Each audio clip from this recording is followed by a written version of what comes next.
नमस्कार. मी प्राध्यापक उत्तम तुकडे, राणा करिअर अकॅडमी करमाळा.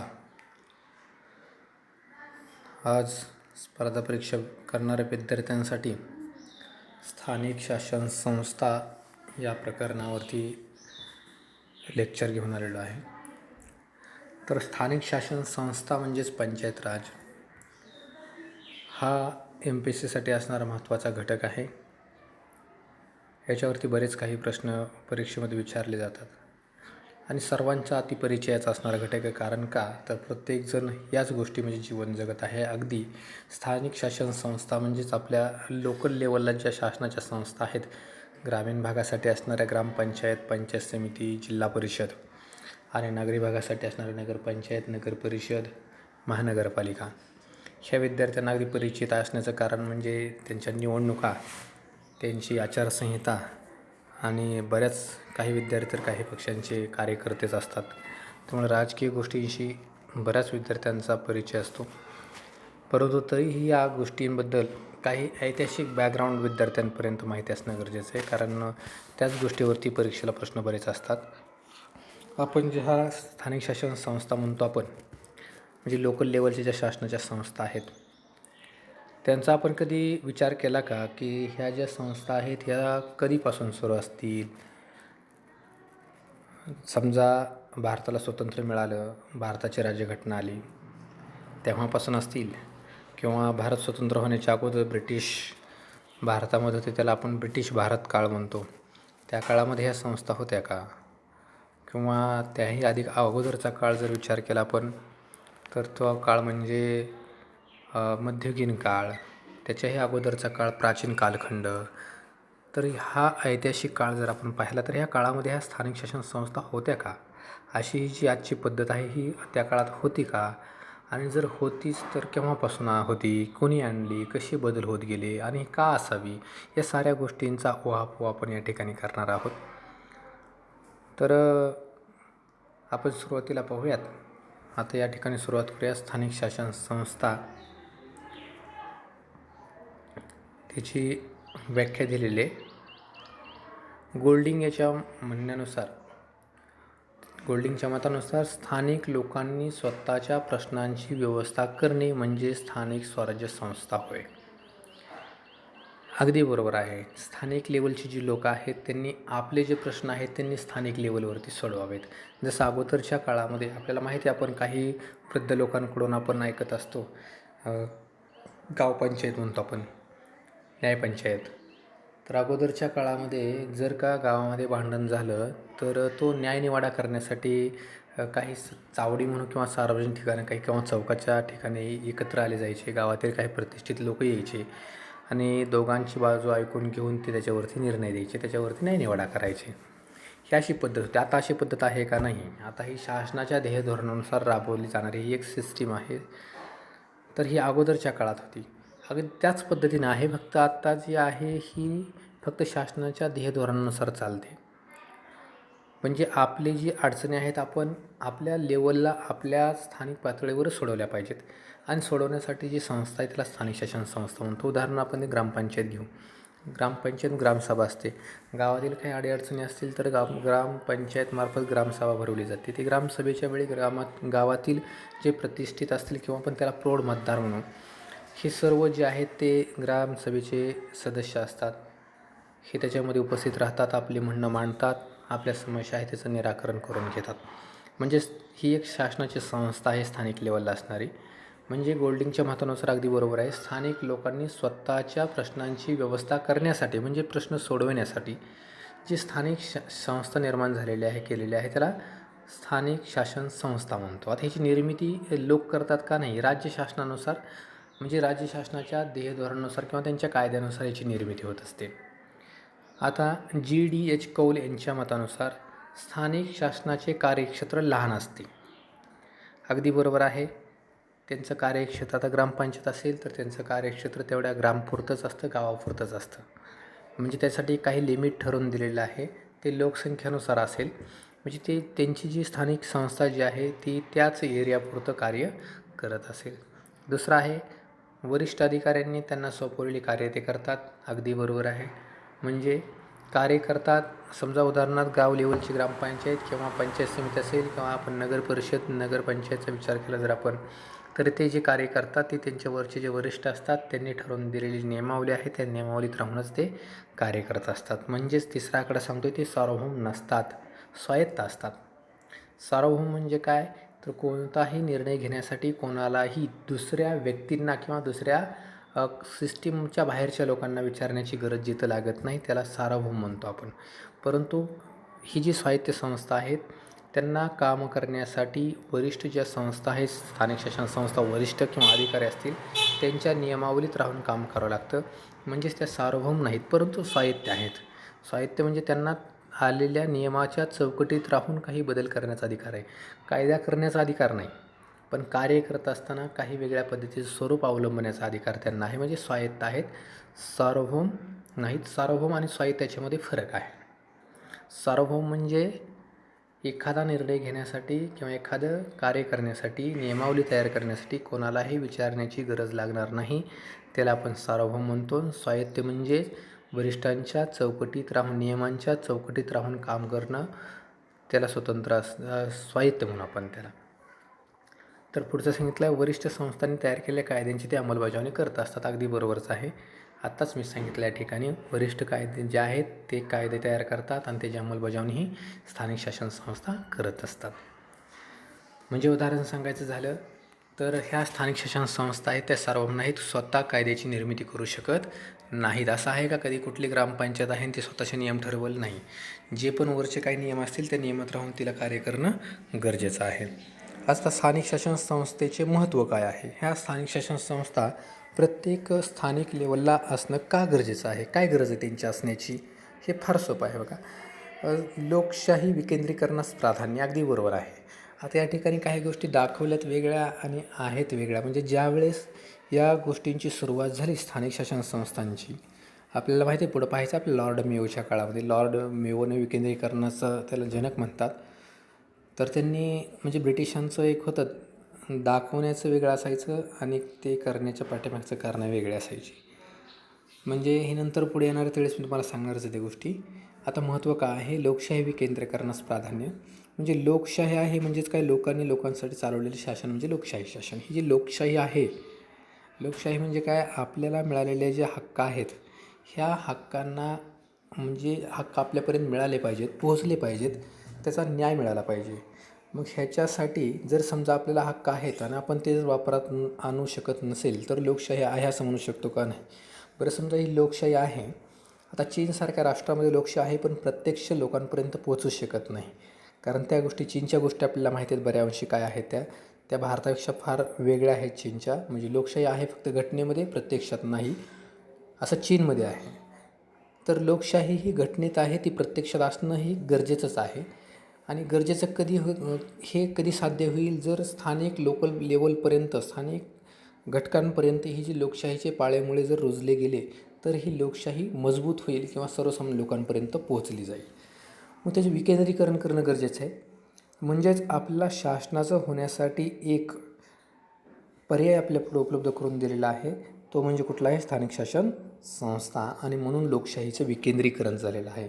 जर समजा एकच असली असती संसद समजा दिल्ली या ठिकाणी, तर आपल्याला त्या ठिकाणी कुठलाच अधिकार मिळाला नसता. म्हणजे जास्तीत जास्त मिळू शकला असता तर मतदानाचा, पण तुम्हाला तुमचे विचार मांडण्याचा अधिकार मिळाला नसता. जसं ग्रामसभेमध्ये मिळू शकतो अगदी प्रत्यक्ष, असा मिळाला नसता. मग हा मिळण्यासाठी ही लोकशाही विकेंद्रीकरणास प्राधान्य देणं गरजेचं आहे. दुसरं आहे महत्त्व, या संस्थेचे कार्य लोकशाही तत्त्वावर चालते. अगदी बरोबर आहे. मी आत्तापर्यंत बऱ्याच वेळेस सांगितलं, कुठलीही संस्था असेल तर त्या ठिकाणी बहुमत, लोकांचा विचार या गोष्टी त्या ठिकाणी विचारात घेतल्या जातात. या संस्था म्हणजे लोकशाहीचे प्रशिक्षण देणाऱ्या शाळा आहेत, म्हणून असणं गरजेचं आहे. आता आपल्याला माहिती आहे, आपल्याला राजकीय गोष्टींची किंवा राजकारणाची जी माहिती मिळते ही सुरुवातीपासून कुठून सुरुवात होते आपल्याला, तर ग्रामपंचायतपासून किंवा नगर परिषदेपासून, नगरपंचायतीपासून होते. म्हणजेच राजकीय शिक्षण देणारी जी शाळा ज्या आहेत, लोकशाहीचं प्रशिक्षण देणाऱ्या, राजकीय शिक्षण देणाऱ्या, प्रशिक्षण देणाऱ्या ज्या शाळा आहेत त्या स्थानिक शासन संस्थाच आहेत असं म्हणता येईल. या संस्थांमधून नेतृत्वाचं समान संधी मिळते. अगदी बरोबर आहे. समजा निवडणुका असतील तर कोणीही उभा राहू शकतं, म्हणजे आरक्षण आहे, काही जागा वाटप असतात, ठीक आहे. पण त्या लेवल तुम्ही जर समजा ते क्रायटेरिया पूर्ण करू शकत असाल तर तुम्हाला नेतृत्वाशी त्या ठिकाणी समान संधी मिळू शकते. या संस्था केंद्रीय प्रशासनाचे कार्य करतात. अगदी बरोबर. आत्ता वरच्या पॅराग्राफमध्ये मी सांगितलं होतं. ह्या स्वतः कार्य करतात, परंतु कोणाचं कार्य करत असतात? त्या केंद्रीय प्रशासनाचे कार्य करत असतात. त्यांच्या नियमावलीमध्ये राहून त्या कार्य करत असतात. आता स्थानिक पातळीवरील समस्यांचे निवारण या संस्था करतात. जे स्थानिक पातळीवर जी काय समस्या असतील त्याचं त्या ठिकाणी निवारण करतात. या संस्थांमुळे लोकांचे आर्थिक सहकार्य मिळते, ही गोष्ट सगळ्यात महत्त्वाची आहे. म्हणजे ज्यावेळेस लॉर्ड मेयोनं विकेंद्रीकरणाचा सिद्धांत मांडला होता, आर्थिक विकेंद्रीकरण, तर प्रत्येक गावामध्ये स्थानिक शासन संस्था असणं हे लोकशाहीचं प्रशिक्षण मिळण्यासाठी जितकं गरजेचं आहे तितकंच ब्रिटिशांसाठी हेही महत्त्वाचं होतं. कारण जर स्थानिक शासन संस्था असतील तर त्यांना त्या ठिकाणावरून महसूल मिळणार होता. म्हणजेच या संस्थांमुळे लोकांचे आर्थिक सहकार्य शासनास मिळते. म्हणजे ग्रामपंचायत असेल तर गावचा जो टॅक्स आहे, कर आहे वेगवेगळ्या प्रकारचा, तो शासनापर्यंत पोहोचणार आहे. म्हणजे या गोष्टी या ठिकाणी दिलेल्या आहेत. 6-7 गोष्टी आहेत. ह्या महत्त्वाच्या गोष्टी आहेत स्थानिक शासन संस्थांच्या दृष्टिकोनातून. आता स्थानिक शासन संस्थेची वैशिष्ट्ये काय आहेत? तर स्थानिक स्वराज्य संस्था या स्वायत्त संस्था असून त्यांची निर्मिती राज्यांच्या कायद्यानुसार होत असते. स्वायत्त आहेत, स्वायत्तेबद्दल आपल्याला माहिती झालं, आणि त्यांची निर्मिती ही राज्यांच्या कायद्यानुसार होते. या संस्थांच्या कायद्यात बदल करण्याचा अधिकार देखील कोणाला आहे? राज्य शासनास आहे. या संस्थेचे कार्य योग्य प्रकारे चालण्यासाठी त्यांच्या सदस्यांची निवड लोकशाही पद्धतीने होते. म्हणजे स्थानिक शासन संस्थेतील जे प्रतिनिधी निवडले जातात ते लोकशाही पद्धतीने निवडले जातात. आपल्याला माहिती आहे, कारण ह्या निवडणुका सर्वांच्याच परिचयाच्या आहेत. त्यांच्या कार्यात त्यांना पूर्ण स्वायत्तता किंवा स्वतंत्र असते. या संस्थांचे कार्य स्थानिक प्रश्नांशी निगडीत असले तरी राज्य सरकारच्या धोरणांशी निगडीत असणे आवश्यक असते. म्हणजेच गाव पातळीवरील जे प्रश्न सोडवत जरी असले, ते स्थानिक पातळीवरील प्रश्न जरी सोडवत असले तरी प्रश्न सोडवण्याचं स्वरूप आणि जे प्रश्न आहे त्या प्रश्नांचं स्वरूप हे मात्र राज्य सरकारच्या धोरणाशी मिळते जुळते, म्हणजे निगडीत असणं गरजेचं आहे. आता वैशिष्ट्य माहीत झाली.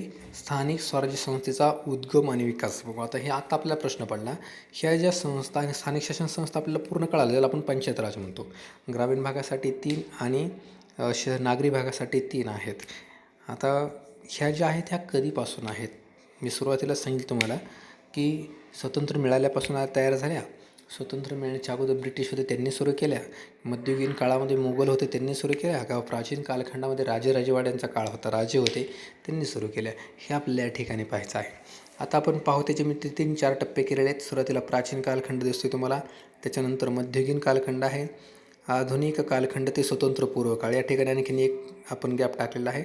आधुनिक कालखंड, आधुनिक म्हणजे आत्ताच सुद्धा कशामध्ये येतो आपण? आधुनिकमध्ये येतो. परंतु आधुनिक म्हणजे 1800 पासून 1947 पर्यंतचा एक काळ केला. 1947 का केला मी? कारण 47 नंतर आपल्याला स्वातंत्र्य मिळालं आणि तिथून बराच काही आपण बदल केलेला आहे. आणि त्याच्यानंतर स्वतंत्रोत्तर काळामध्ये काय झालं ते एक पुढं पॉईंट या ठिकाणी असेल. म्हणजे आज आपल्याला पाहायचं काय आहे? स्थानिक स्वराज्य संस्थांचा उद्गम म्हणजेच उगम आणि विकास कसा होत गेला. तर प्राचीन कालखंडामध्ये पाहू आपण कोणत्या काळामध्ये कशी पद्धत होती ते या ठिकाणी मी नमूद केलेलं आहे. वैदिक काळापासून भारतात पंचायत राज व्यवस्था अस्तित्वात होती. या कालखंडात गावसभेची सुरुवात झाली. त्यावेळी गाव प्रमुखास ग्रामिणी किंवा ग्रामांत म्हणत. आता वैदिक काळ सांगितला म्हणजे ह्या ज्या स्थानिक संस्था आहेत ह्या अगदी वैदिक काळामध्ये सुद्धा होत्या, त्याच्यावरून सिद्ध होते. आणि विशेष म्हणजे त्या काळामध्ये गावप्रमुख आहे त्याला आपण ग्रामीण, आता जसं सरपंच म्हणतात तसं त्या काळामध्ये ग्रामीण किंवा ग्रामांत म्हटलं जायचं. ऋग्वेदातही गावसभेचा उल्लेख आपल्याला आढळतो. 10व्या शतकातील शुक्रनीतीसार ग्रंथात ग्रामरचना व त्यांचे कार्य यांचा स्पष्ट उल्लेख केलेला आढळतो. म्हणजे ह्याचा अर्थ जर या ग्रंथांमध्ये जर ह्याचा उल्लेख केलेला आढळत असेल म्हणजे नक्कीच त्या काळामध्ये स्थानिक शासन संस्था वेगवेगळ्या पद्धतीनं असतील, परंतु अस्तित्वात होत्या हे मात्र 100% खरं आहे. मनुस्मृती, नारद स्मृती या ग्रंथातून स्थानिक पातळीवर कार्यरत असणाऱ्या न्यायपंचायत या संस्थेचा उल्लेख आढळतो. बुद्धकालीन जातक कथांवरून अशी समजते की गाव हे एक सत्तेचे केंद्र होते. म्हणजे या ठिकाणी दिलेला जो काळ आहे, प्रत्येक एक लाईन म्हणजे एक एक काळ आहे, ठराविक कालखंड आहे. त्या कालखंडामध्ये स्थानिक शासन संस्थांबद्दल काय बोललं जायचं ते या ठिकाणी सांगितलं आहे. कौटिल्यच्या अर्थशास्त्रात ग्रामपंचायतीचा उल्लेख आढळतो. मौर्यकालीन शिलालेखावरून सिद्ध होते की ग्रामीण शासन संस्था ह्या स्वायत्त स्वरूपात होत्या. मुघल साम्राज्याच्या काळात गावाचे प्रशासन सरकारने नियुक्त केलेल्या कोतवाला मार्फत होत होते मुघल काळामध्ये. तर दक्षिणेकडील चोल राजांनी स्थानिक स्वराज्य संस्थांना प्रोत्साहन दिले होतं. गुप्त काळात ग्रामसभेच्या उपसमित्या निर्माण होण्याचे कार्य सुरू झाले. यातील प्रमुख समिती पुढे पंचायत म्हणून उदयास आली. आता पुढचा आहे मध्ययुगीन कालखंड. म्हणजे आता आपण काय पाहिलं, प्राचीन कालखंड. म्हणजे याच्यावरून आपल्याला असं लक्षात आलं की ह्या ज्या स्थानिक शासन संस्था आहेत या प्राचीन कालखंडामध्ये सुद्धा अस्तित्वात होत्या. ह्या कोणत्या कालखंडामध्ये त्या कुठल्या नावानं ओळखल्या जायच्या त्याच्याबद्दल विशेष काय आहे ते या ठिकाणी प्राचीन कालखंडात दिलेलं आहे. आता आपण मध्ययुगीन कालखंडाचा विचार करू. 900 ते 1800पर्यंतचा कालखंड आहे. म्हणजेच 1200, 1800, 900, 1800 हा कालखंड मध्ययुगीन कालखंड आपण मानतो. 14व्या शतकातील मुस्लिम राजे, मुघल इत्यादींच्या कालावधीत कोणत्या गोष्टी होत्या? तर ग्राम प्रमुखास मुकादम किंवा मुखिया म्हटलं जायचं. हिशोब तपासणी करणारा जो आहे त्याला पटवारी म्हटलं जायचं. महसूल गोळा करणारा आहे मतसारक. जमीन रेकॉर्ड ठेवणारा कानूनगो असं म्हटलं जायचं. हे झाला मध्ययुगीन कालखंड. आता आपण येऊ आधुनिक कालखंड.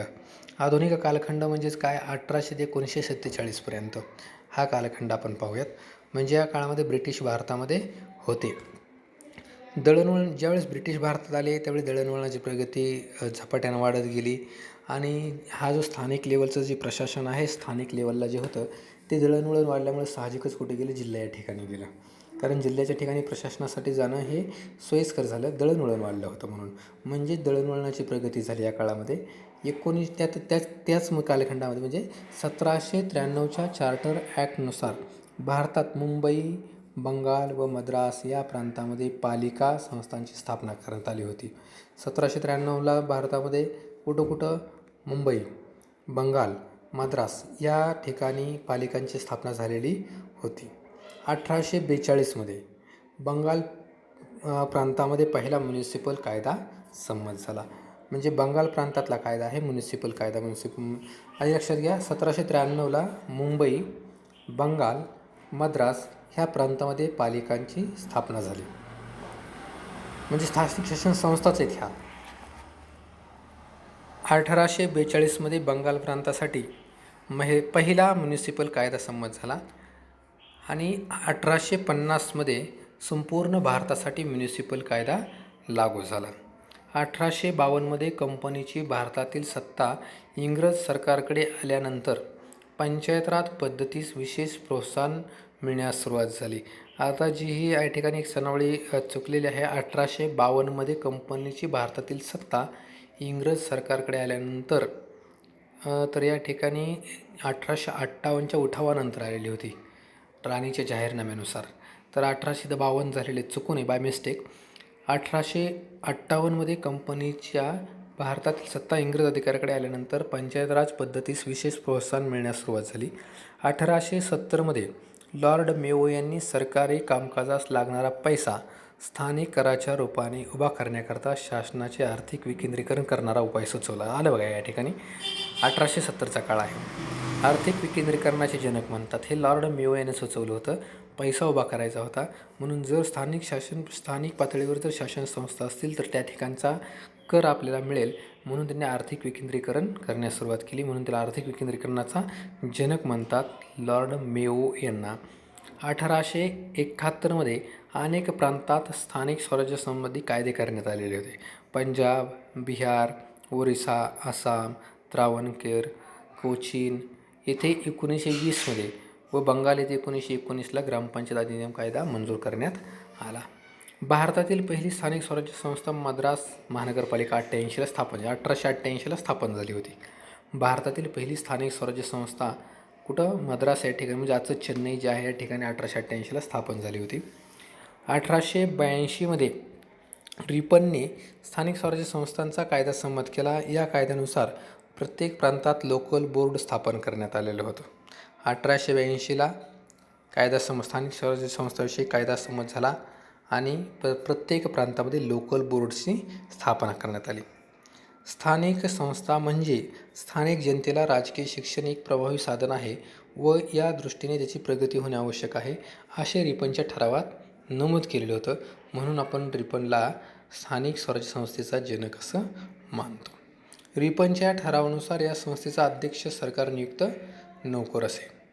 1907च्या विकेंद्रीकरणशाही आयोगाच्या शिफारशीने 1907 साली स्थानिक शासनासंबंधी शिफारस करण्यासाठी हॅब हाऊस यांच्या अध्यक्षतेखाली शाही आयोग म्हणजेच रॉयल कमिशन स्थापन करण्यात आलं 1907मध्ये. 1909मध्ये रॉयल कमिशन आपला अहवाल सादर केला आणि स्थानिक स्वराज्य संस्थांचा कारभार जिल्हा लोकल बोर्डमार्फत न होता तो गाव पातळीवरच लोकनियुक्त शिफारस रॉयल कमिशनने केली. म्हणजे 1907ला रॉयल कमिशन स्थापन केलं, त्याला आपण शाही आयोग म्हणू, आणि हॅब हाऊस यांच्या अध्यक्षतेखाली केलेला होता. 1907ला स्थापन झाला. 1909मध्ये त्यांनी अहवाल सादर केला आणि अहवालानुसार काय सांगितलं, स्थानिक स्वराज्य संस्थांचा कारभार जिल्हा लोकल बोर्ड्समार्फत न होता तो गाव पातळीवरच लोकनियुक्त शिफारस रॉयल कमिशनने अशी रॉयल कमिशन शिफारस केली होती. 1915च्या ब्रिटिश भारत ठरावानुसार म्हणजे 1915ला ब्रिटिश भारत सरकारचा ठराव आला. ब्रिटिश भारत म्हटलं जायचं त्या काळामध्ये. तर त्या ठरावानुसार काय सांगितलं होतं, स्थानिक स्वराज्य संस्थात निवडून आलेले बिनसरकारी प्रतिनिधी असावेत. ग्रामपंचायतीची स्थापना क्रमवार करण्यात यावी. आर्थिक बाबतीत प्रांतिक सरकारांनी निर्णय घ्यावेत या शिफारशी करण्यात आलेल्या होत्या.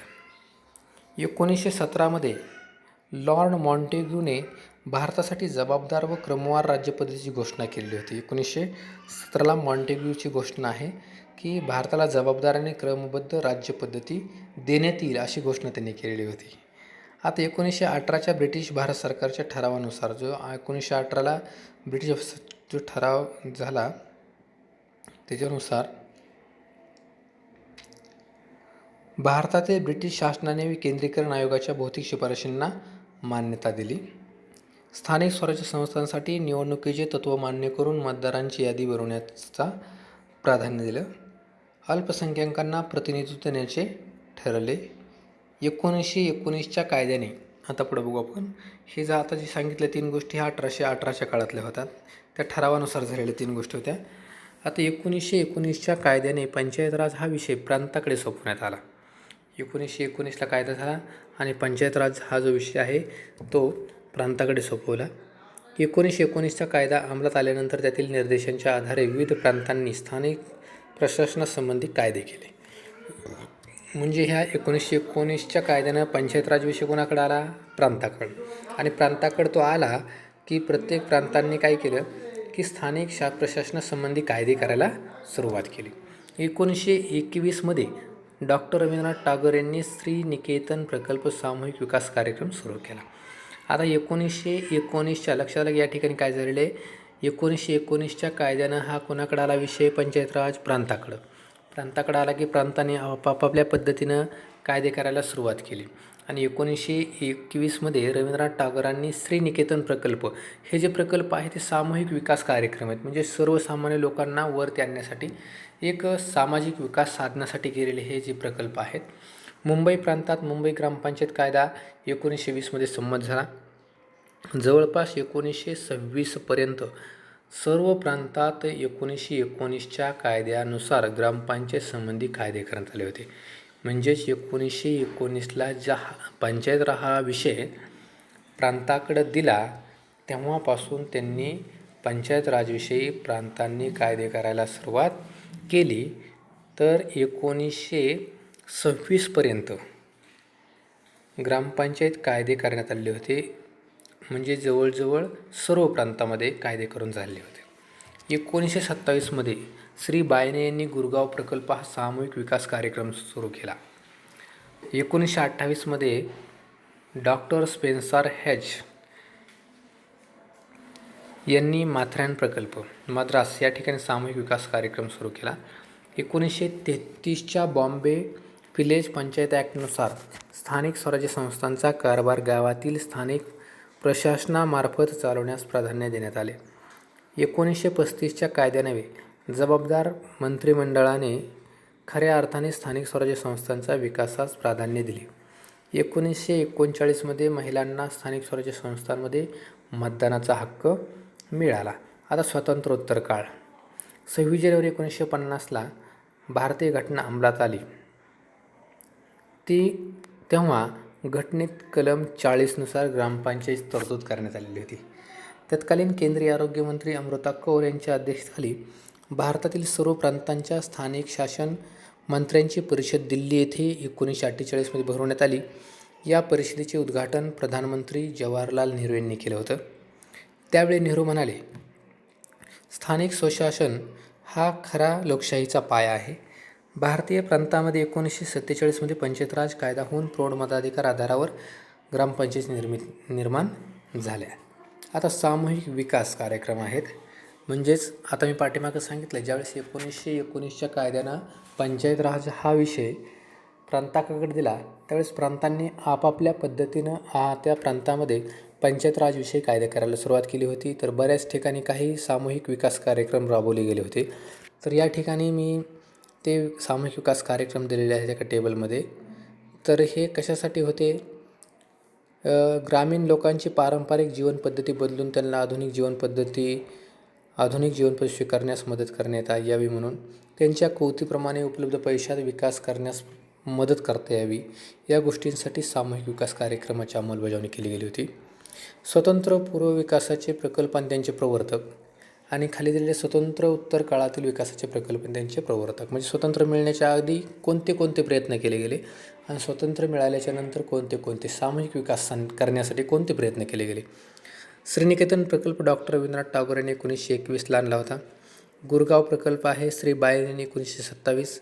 माथेरान प्रकल्प डॉक्टर स्पेन्सर हॅच 1928मध्ये. बडोदा योजना श्री व्ही.टी. कृष्णमाचारी 1933मध्ये त्यांनी केली होती. सेवाग्राम प्रकल्प महात्मा गांधी 1936मध्ये होता. भारतीय सेवाग्राम श्री विलियम वायझर 1945मध्ये. आणि आता स्वतंत्र मिळाल्याच्या नंतर कोणते विकासाचे प्रकल्प होते आणि त्याचे प्रवर्तक कोण होते बघा. इटावा पायलट प्रकल्प आहे श्री अल्बर्ट मेयर 1948ला होता. नीलाखेरी प्रकल्प आहे श्री सुशील कुमार डे 1948ला त्यांनी. सर्वोदय योजना मुंबई सरकार 1948 आणि भूदान व ग्रामदान चळवळ आहे विनोबा भावे यांची 1915मध्ये. म्हणजे या ठिकाणी सामूहिक विकास कार्यक्रमाचं आयोजन केलेलं होतं. आता हे जे सामूहिक विकास कार्यक्रम समुदाय विकास कार्यक्रम CDP आहे, आपण CDP म्हणू. आता हा नवीनच उपक्रम आहे CDP. वरचा सामूहिक विकास, आता हे समुदाय विकास कार्यक्रम आहे. भारतात 2 ऑक्टोबर 1952मध्ये राष्ट्रपिता महात्मा गांधीजींच्या जन्मदिवशी केंद्र शासनाने समाज विकास कार्यक्रम सुरू केला होता. दारिद्र्यरेषेखालील जनतेला सामाजिक व आर्थिकदृष्ट्या आत्मनिर्भर बनवणे हा या कार्यक्रमाचा उद्देश होता. परंतु हा कार्यक्रम अपयशी ठरण्यामागचे कारण शोधण्यासाठी, म्हणजेच हा कार्यक्रम अपयशी ठरला आणि तो कोणत्या कारणानं अपयशी ठरला हे शोधण्यासाठी गुजरातचे माजी मुख्यमंत्री बलवंतराव मेहता यांच्या अध्यक्षतेखाली 16 जानेवारी 1957मध्ये एक समिती स्थापन करण्यात आली होती. त्या समितीचं नाव आहे बलवंतराव मेहता समिती. ग्रामीण भागात नेतृत्व विकासातून ग्रामीण भागाचा सर्वांगीण विकास घडवून आणण्यासाठी तसेच दारिद्र्यरेषेखालील जनतेला सामाजिक आर्थिकदृष्ट्या आत्मनिर्भर बनवण्यासाठी 1952 साली केंद्र शासनाने समुदाय विकास कार्यक्रम सुरू केला होता. परंतु या कार्यक्रमाला यश मिळाले नाही, म्हणून समुदाय विकास कार्यक्रमाचे मूल्यमापन करण्यासाठी केंद्राने बलवंतराव मेहता यांच्या अध्यक्षतेखाली एक समिती नेमली. या समितीमधील काही सदस्य, अध्यक्ष होते बलवंतराव मेहता आणि सदस्य होते ठाकूर फुलसिंग, DP सिंग आणि BG राव. 27 नोव्हेंबर 1957मध्ये या समितीने आपला अहवाल सादर केला.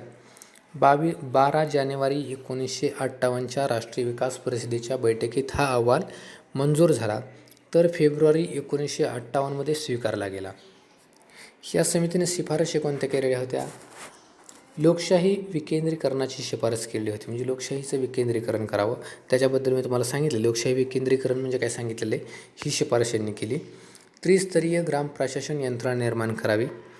तीन स्तर सांगितले नाही, ग्राम प्रशासनाचे 3 स्तर. हे कशासाठी? बलवंतराव मेहता समिती कशासाठी स्थापन झालेली लक्षात आलं का? कशासाठी? CDP जे आहे, CDP म्हणजे काय? समुदाय विकास कार्यक्रम. हा लोकांना आत्मनिर्भर करण्यासाठी कार्यक्रम राबवला होता, परंतु हा कार्यक्रम अपयशी ठरला. तर हे अपयशी ठरण्याच्या पाठीमागची कारणं शोधण्यासाठी बलवंतराव मेहता समिती नेमली होती आणि या समितीनं दिलेल्या शिफारशी आहेत. या शिफारशी आपण या ठिकाणी पाहतोय. तिसरी शिफारस त्यांची ग्रामपंचायत अंतर्गत न्यायपंचायतीची तरतूद होती. पंचायत समितीला जास्तीत जास्त महत्त्व त्यांनी दिलं. जिल्हा परिषद हा विकासाचा केंद्रबिंदू मानला. पंचायत समितीचे सदस्य अप्रत्यक्षपणे ग्रामपंचायत सदस्यांकडून निवडले जातील. ग्रामसभेत गावातील सर्व प्रौढ मतदारांचा समावेश असावा. 7वा आहे त्यांनी सांगितलेला, जिल्हा परिषदेत आमदार, खासदार व पंचायत समिती सभापती यांना सदस्यत्व द्यावे.